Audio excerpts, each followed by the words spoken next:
Voilà, maintenant pour l'exercice 2.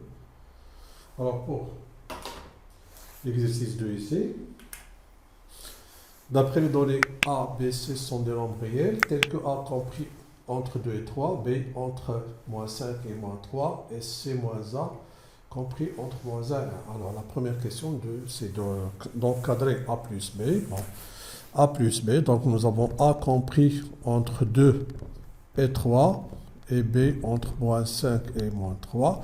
Alors pour la somme ici, il suffit d'ajouter ici ces membres et d'ajouter ces membres. Donc c'est moins 3. Ici c'est A plus B, ici c'est 0. Ça c'est pour A plus B. Pour A moins B, d'abord A moins B, c'est A plus moins B. Commençons par encadrer moins B, donc B compris entre moins 5 et moins 3. En multipliant par moins 1, on aura 5 qui est plus grand que moins B qui est plus grand que 3, c'est-à-dire 3 plus petit que moins B plus petit que 5. Nous avons A, il est compris entre 2 et 3. Faisons la somme ici. A plus moins B compris entre 3 plus 5 et 2 plus 3. Finalement, c'est A moins B compris entre 5 et 8. Pour 6 sur A, ici, 6 sur A, c'est 6 fois 1 sur A. Nous avons A compris entre 2 et 3. Alors si je prends l'inverse, 1 sur 2 sera plus grand que 1 sur A, sera plus grand que 1 sur 3. Donc en multipliant par 6,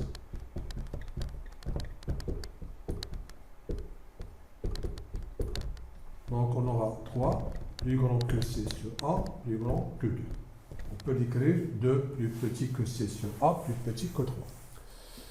Alors, nous avons ici A fois B carré. A fois B carré.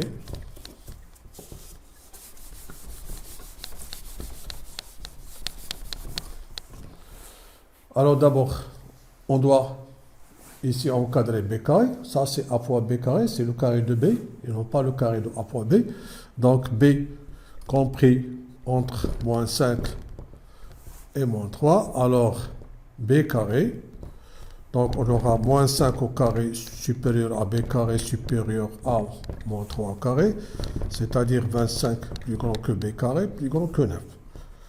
Dans l'ordre croissant, voilà.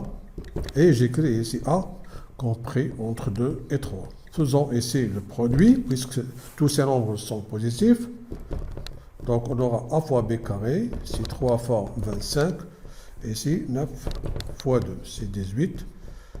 A fois B carré, et c'est 75. Voilà finalement l'encadrement de AB carré, c'est A moins B, ici c'est cela.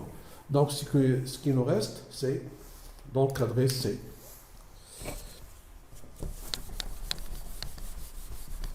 Sachons bien sûr, que C moins A est compris entre moins 1 et 1. Donc tout simplement, on va utiliser ici C moins A. Nous avons C moins A compris entre 1 et moins 1. Et nous avons ici A compris entre 2 et 3. Donc, d'après la propriété, si A plus petit ou égal à B et C plus petit ou égal à D, alors A plus C inférieur ou égal à B plus D. Donc ici, on va ajouter ici membre à membre, moins 1 plus 2, inférieur ou égal à C moins A plus A, inférieur, donc strictement ici, inférieur à 1 plus 3. Donc ici c'est 1, ici c'est C, et ici c'est 4. Finalement, c'est compris entre 1 et 4. Ça, c'est pour cette question. Maintenant, on passe à la deuxième question.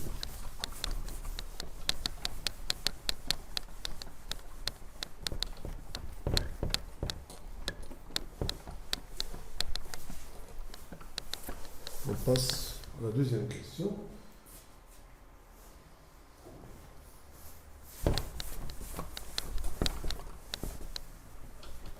Voilà.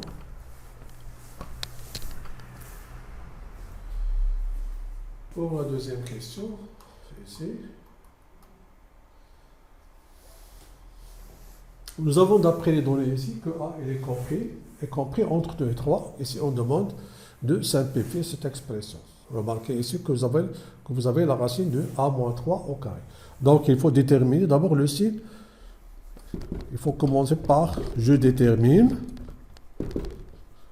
le signe de A moins 3. Qu'est-ce qu'on a? On sait que, d'après les données, que A est compris entre 2 et 3. Donc, A plus petit que 3. Donc, ou bien on peut dire A plus petit que 3, car A est compris entre 2 et 3. Alors, A moins 3 est négatif. Puisque A moins 3 est négatif, alors